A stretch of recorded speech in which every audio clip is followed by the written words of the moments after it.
Welcome to the Scottsdale Heritage Connection Messenger Family Research Room at Scottsdale Civic Center Library. I'm community historian Joan Fudala. Today's topic is Automania, Scottsdale's car culture history, and also our longtime love affair with vehicles of all sorts. So who can ever personally forget their first car? Mine was a 1968 Chevy Nova, which gave me great independence and certainly has a soft spot in my heart.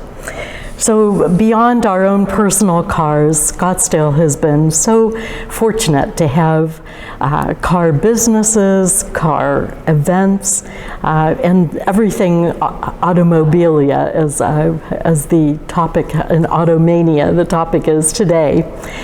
Unfortunately, because of the COVID-19 pandemic, our usual January car show month has been impacted by not being able to have large gatherings.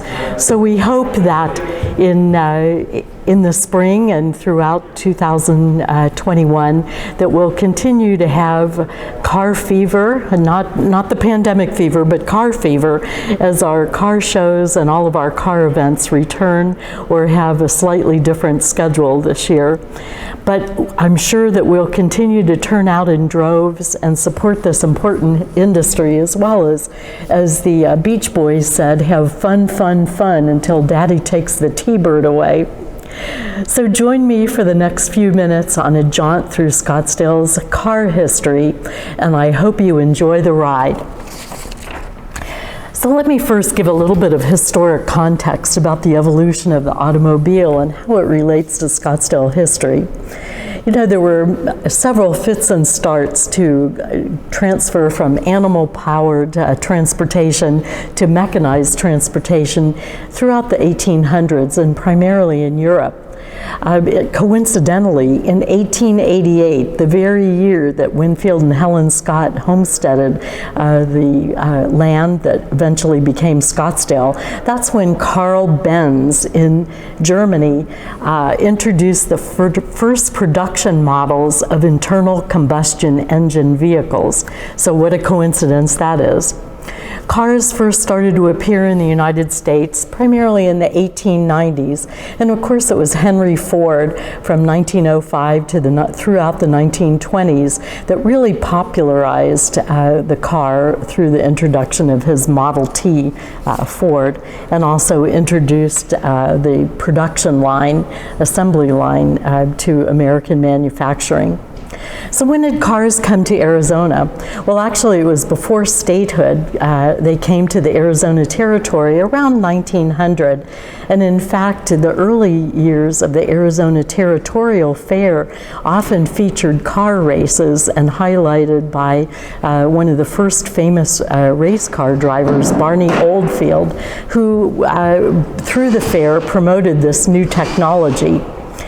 In 1905, the first motorized stage or bus service between Phoenix and Scottsdale began. And there's also a very famous open touring car photo of Teddy Roosevelt, the former president, coming to the valley and driving up to Roosevelt Dam for its dedication in 1911. In 1912, Phoenix hosted its first auto show, and here's an interesting factoid for you Zonies. In 1912, in October, there was a San Diego to Phoenix road race promoting the travel between those two cities that we often go back and forth to today.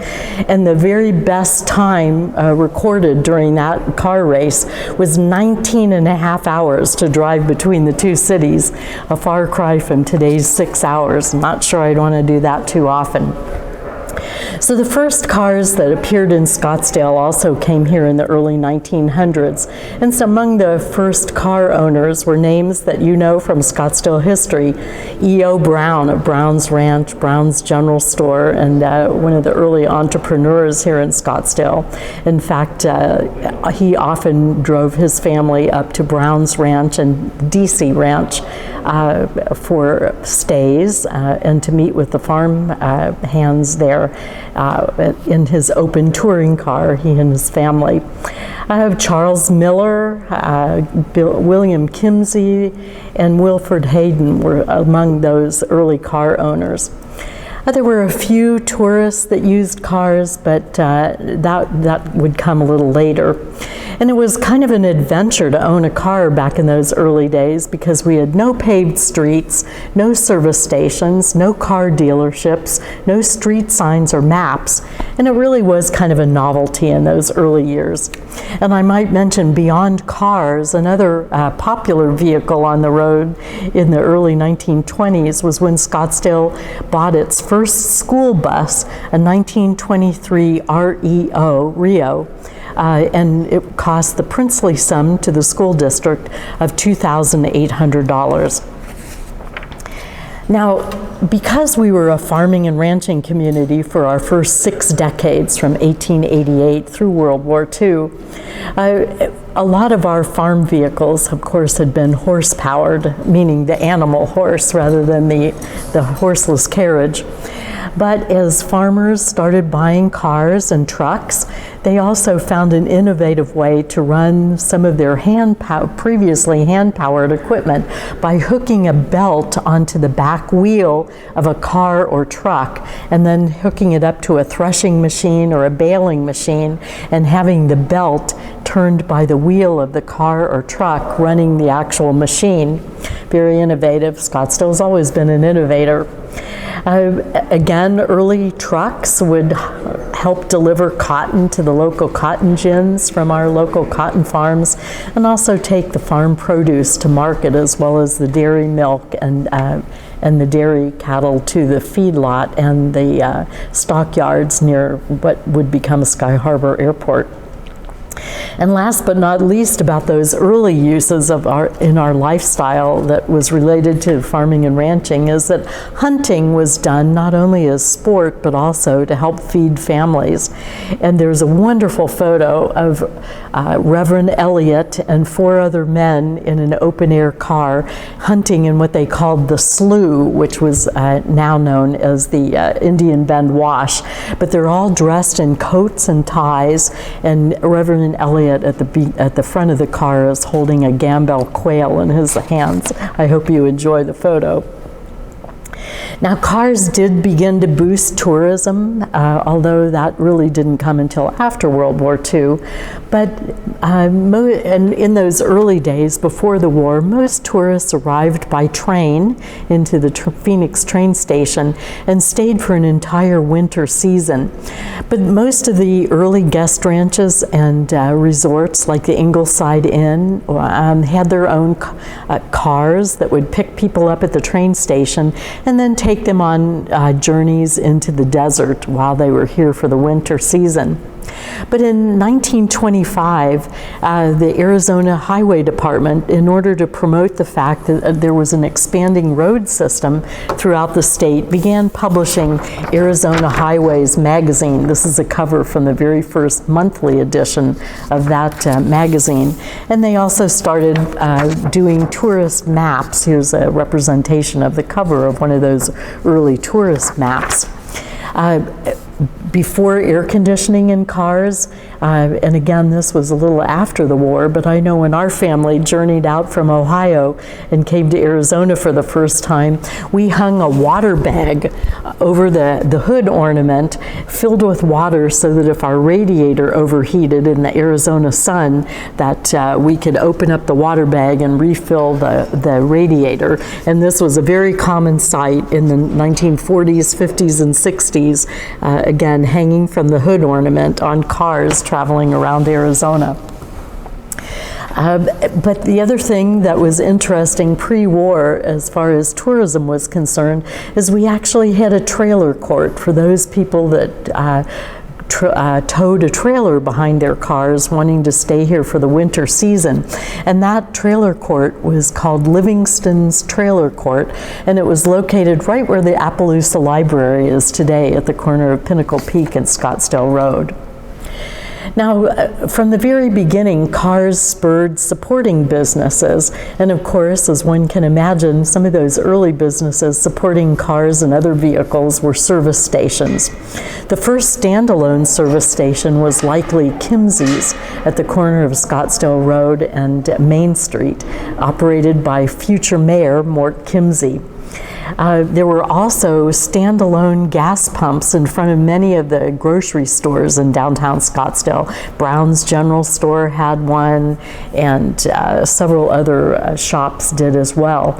Another standalone service station opened on Brown Avenue adjacent to Choose Market, and that was operated in the 1930s by I.B. Avery and Paul Gentry. And of course, we also needed car dealerships. Walter Smith, I think, was the first one that opened a car dealership on Scottsdale Road around 1918. And Peterson's, the Peterson father and son, also operated a long-time dealership on right in the heart of downtown Scottsdale on Scottsdale Road. The gas stations, as many old-timers would be happy to tell you, became real hangout places for young men and their fathers, especially the young men who wanted to learn more about car technology so they could build their own jitneys and hot rods. And also it became usually a first job opportunity for young men in Scottsdale, as these were all full service stations, and they were able to get employment pumping gas. And one other interesting car business that had a tie to Scottsdale is that back in Illinois, a young man who had just come out of World War II, Paul Galvin, invented the car radio and started a company called Motorola. And of course, years later, as that company grew and expanded, it opened up a radio technology firm here in Scottsdale, Motorola, now General Dynamics, not producing car radios, but radios for the government. So again, cars spun off lots of businesses that had a big impact on Scottsdale. Now, cars began to replace horses in our daily lives in those 1920s, 1930s. In fact, they were fun. It was really fun to have a car and kind of a show-off type thing. You could drive to school. There's a great picture of a really old, probably a Model T in front of Scottsdale High School in the 1920s, shortly after Scottsdale High opened in 1923. You could drive to church. There's another wonderful photo of Scottsdale Baptist Church when it was located on Indian School just east of Scottsdale Road. You could drive to shop. Again, there were open air, kind of look like jalopies in front of Brown's General Store. And you could attend community events in your new car. So there were also opportunities to drive into Phoenix to see a movie or to go shopping, and dating became a new novelty using a car. Teen boys, as I said before, loved to build their own jalopies, and they had the wide open desert to test out their new creations.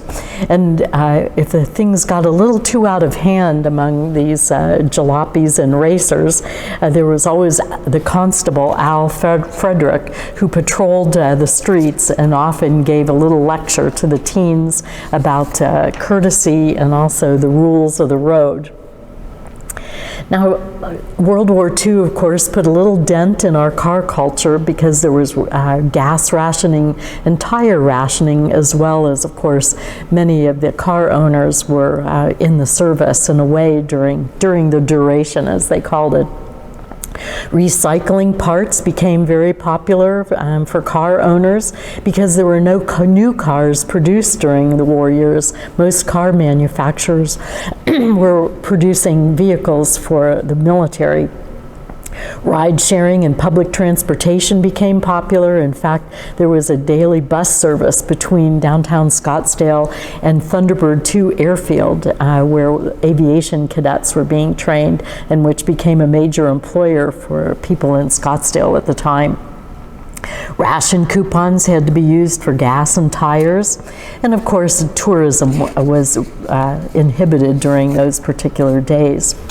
Now, after the war, and using new GI Bill benefits that many veterans, that all veterans had after the war, they converted the former aviation cadet training field of Thunderbird 2 into a campus of Arizona State College that was specifically designed as a trade school where veterans and others could learn trades such as car repair, car air conditioning, which was a brand new and very welcome technology, car upholstery and car painting. And hundreds of GIs and other students learned these trades between 1947 and 1951. And they also went back and forth from the Tempe campus up to what is now the Scottsdale Airport, but was that trade school in a bus at the time, which again was a very welcome sight going up and down Scottsdale Road. Now fast backwards to the 1950s, which really became kind of a relaunch of Scottsdale's car culture. In fact, the entire town, because of a population and business and tourism boom, began to redesign itself in order to accommodate cars. Back before World War II, if you had a car, you could pretty much park anywhere, whether it was in your own yard or just pull up to a store in downtown Scottsdale without a parking lot or lined parking spaces. But as more cars became popular, places like Pima Plaza were particularly designed, and that was the first place in Scottsdale that was specifically designed for tow-in car parking. The early new resort hotels like the Valley Ho and the Safari were also designed for cars, not only for parking cars near where the rooms were that people were staying, but also after the war, people weren't coming for an entire season. They were driving their cars rather than coming by train, and they were staying for maybe a long weekend or a week's travel, bringing their entire family and wanting to go off property out of the hotel to go to restaurants and go to local attractions and events. So cars became an important design factor when these new hotels were being built.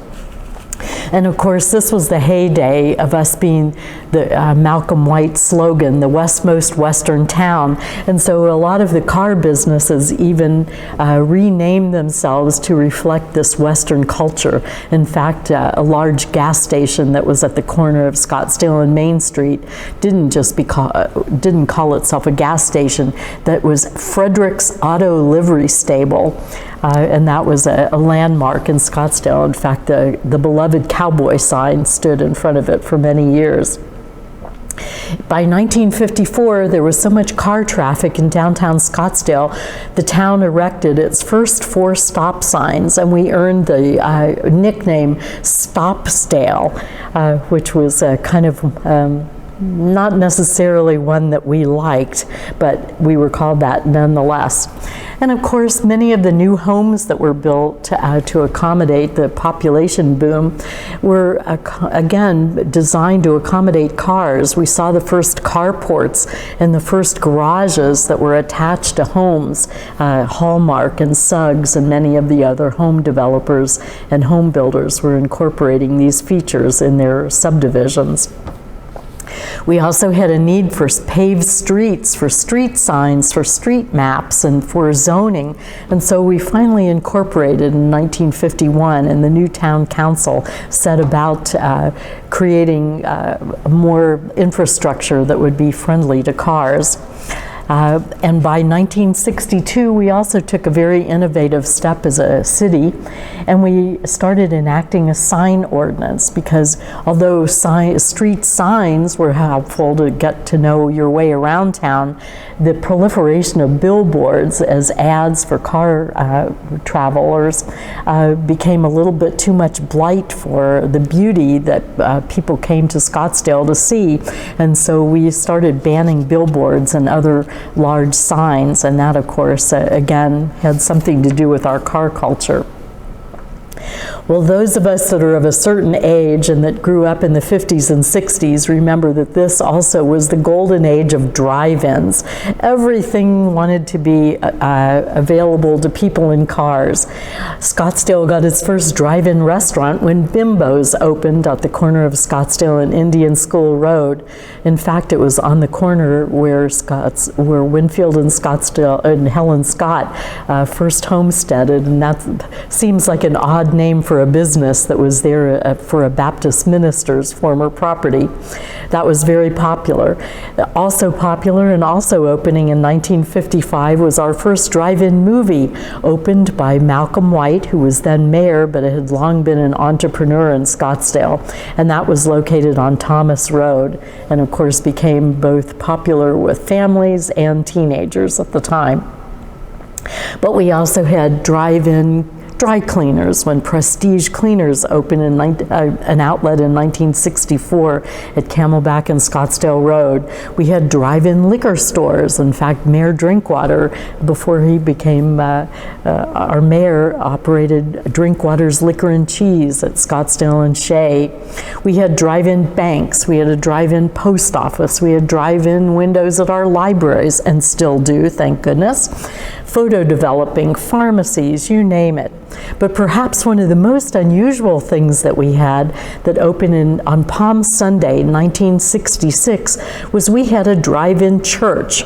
And that was the Glass and Garden Church located on McDonald Drive, where you could either worship inside the round sanctuary, or you could drive into the parking lot, which looked like a drive-in movie, where they had speakers on posts that you would put in the window of your car, and you could bring your kids in their pajamas and have Sunday church services in the comfort of your own car. Not sure how that worked in July and August when it was a little hot, but it sounds like a really fun thing to do, or an interesting way to worship during Scottsdale's mild winters. Now, car dealers were certainly popping up everywhere to meet the demand of our car culture in the 50s and 60s, and they started out downtown. But as more and more car dealers wanted to open and expand their lots, the zoning ordinances drove them to other parts of Scottsdale. When Gray Madison, who owned a rather large Chevrolet dealership at the corner of Camelback and Scottsdale Road, wanted to expand, he couldn't get the zoning, and so he decided to move his dealership where there was plenty of land, and that was on McDowell Road. He and other dealerships that followed throughout the 1960s, 70s, and 80s made that one of the car centers of the entire Phoenix area. And Gray Madison in 1970 sold his dealership to Ray Cordy, and the Cordy family became one of the cornerstones of Scottsdale's Motor Mile. In the 1990s, there were so many car dealerships along McDowell Road that in conjunction with the city of Scottsdale, they renamed that whole car corridor along McDowell Motor Mile, and had promotions that linked people like Bud Beck Pontiac, Cordy Chevrolet, Linda Brock's dealership, Scott Toyota, the Chapman Autoplex, Petrie, and many other names that you would know. And of course, Max of Switzerland was also an important import car dealership along that road. We continued to be crazy about our cars. In the 1950s, the Flynn family opened an auto antique museum in downtown Scottsdale. Wish that was still open, but that was only there from 1956 to 61. Believe it or not, we had a dragway at our borders. The Beeline Dragway opened on the Salt River Pima Maricopa Indian community and was very popular in the 60s. It was a center for hot rod races, and in the 1960s featured a national winter race for the American Hot Rod Association. Believe it or not, speaking of race cars, George and David Ellis built at least two Indy cars on their property at Cattle Track in Scottsdale, one of which was used by Mario Andretti when he won the Indianapolis 500. We've had other cars manufactured or headquartered here in Scottsdale. Bricklin was headquartered here, and we've had other boutique car owners that were located here. Tucker, Duesenberg of the Duesenberry fame, and others.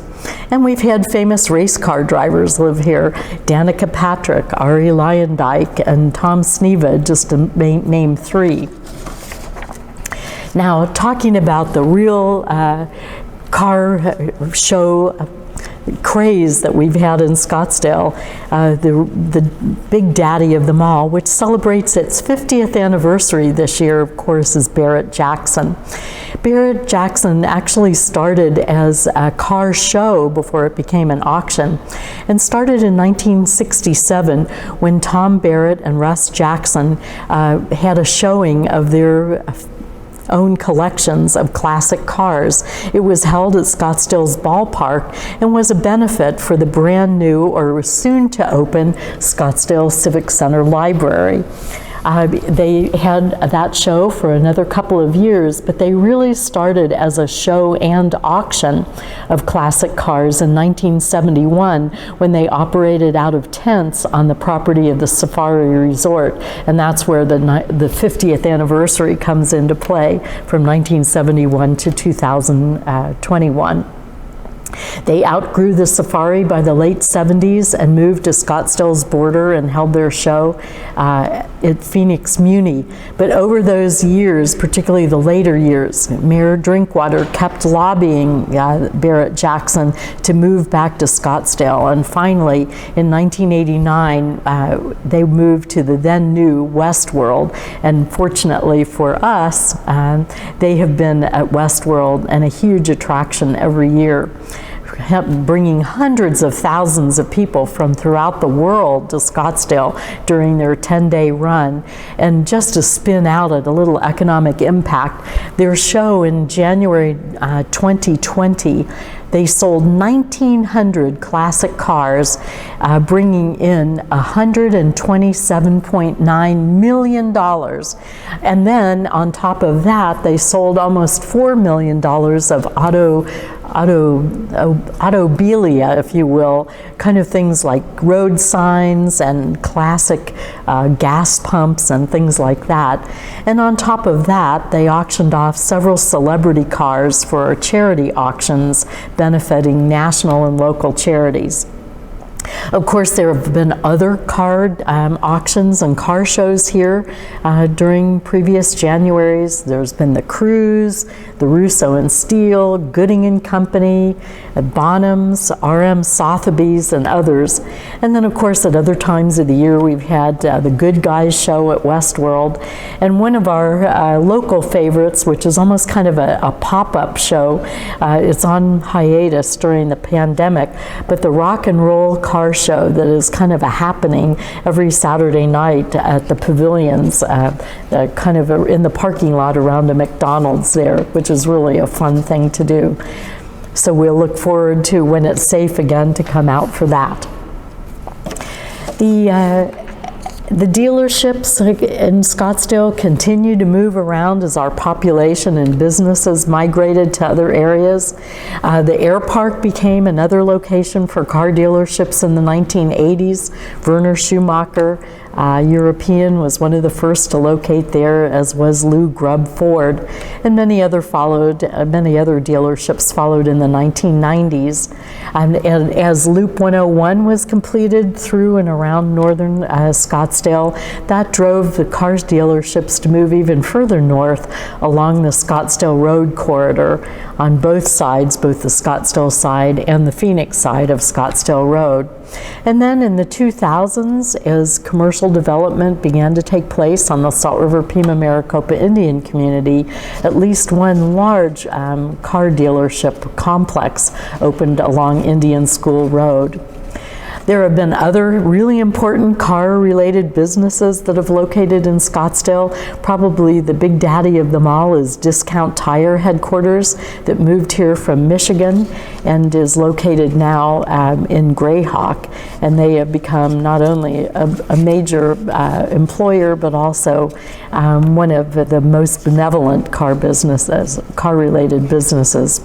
And then I think one of the most interesting car dealerships that's on Scottsdale's border opened a couple of years ago when Carvana opened a car vending machine that you can see if you're driving towards along the Loop 202 towards Sky Harbor Airport. It's a big glass structure that has cars in it, but you never know what kind of car business you're going to see.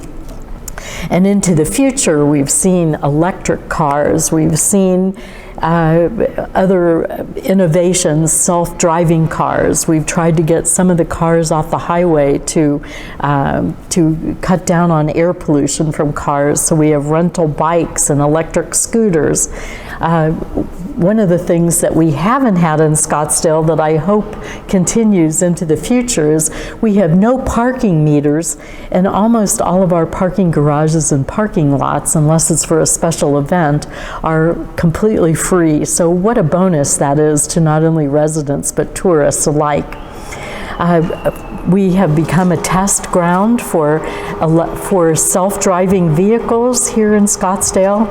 And unfortunately, one of the other results of COVID has been a lack of cars at certain places where, particularly as the pandemic worsened, we saw a lot of empty parking lots. So we live for the day that our parking lots are open again and full of cars that bring shoppers and tourists and restaurant goers, etc., to Scottsdale. So let's end this car talk on kind of a fun note, and let's talk about some of the interesting vehicles that we've seen on the road in Scottsdale. Did you know that in the 1960s, when we didn't have very many parks in Scottsdale, the city had a fun-mobile that took park equipment and games around to different neighborhoods that didn't have a park, so that people could have neighborhood gatherings. This was particularly popular in neighborhoods with lots of children. And who can't forget the bookmobile that, again, before we had branch libraries, went to various parking lots throughout Scottsdale, bringing a library to places like the Papago Plaza and other neighborhoods in Scottsdale. But did you know that in 1967 and in the 1960s, the YMCA had a pool mobile? They did, and there was a wonderful clipping on the front page of Scottsdale Progress that shows that the Y put a pool on the back of a flatbed truck and drove it around to neighborhoods during the summer so kids could have a mobile swimming pool to use. So, like I said, only in Scottsdale. And then, just a few years ago, as I was driving around, I saw another fun vehicle. It was an RV that had been converted into a spa-mobile that could drive into a neighborhood, and I can imagine a group of ladies, sorry, I'm not trying to be gender specific here, but they probably had spa parties where they could get into the vehicle and have manis and pedis in the spa vehicle. We were the first city in the country to mechanize our garbage collection, so we had a very famous vehicle, our mechanized arm garbage truck, which we nicknamed Godzilla, and that became so famous because it graced the cover of the weekly reader that went to school students all over the country. Our police department for several years operated gull-wing Bricklin police vehicles. I think we had 2 or 3, and they were primarily used by the police officers that went around to the local schools promoting the DARE program, which was a drug and alcohol awareness and avoidance program. Another interesting sight that you see on Scottsdale roads are horse trailers. I particularly love this photo of at least 8 or 10 horses in the back of this particular vehicle. A great sight, particularly during February, during the All Arabian Horse Show. And then we see such wonderful vanity plates. If you're stuck in traffic and reading the vanity plates, there are so many great ones in Scottsdale. This particular one I love. It said 5 holes in 1. Again, only in Scottsdale, in our golf-rich environment. And lastly, one of my favorite sights during the whole pandemic is being behind a library van, which I know is bringing DVDs, CDs, and books around our various libraries so we can go through those drive-in windows and continue to be entertained when so many things are closed during the pandemic. Another interesting vehicle fact about Scottsdale is, did you know that recently we have been promoted on London cabs and also on New York subway cars and on BART trains in the San Francisco area, thanks to the marketing efforts of Experience Scottsdale. So again, these all are fun examples of Scottsdale's car culture, both locally and internationally. So I hope this brief ride through Scottsdale's car culture shows that not only has our car culture been fun and entertaining, but it's had tremendous economic impact with the events and businesses that cars and other vehicles have fostered in Scottsdale. But it's been important to tourism, it's been important as a source of innovation in Scottsdale, and we've had a lot of car celebrities that have located in Scottsdale. So I hope you'll have fond memories of your first cars, your favorite cars, and I hope that you'll drive safely. And if you ever need some car advice, one of my favorite car celebrities that I listen to all the time in Scottsdale is Detour Dan, who provides us car traffic advice, and he flies out of Scottsdale Airport, of course. Drive safely, and I look forward to seeing you on the road.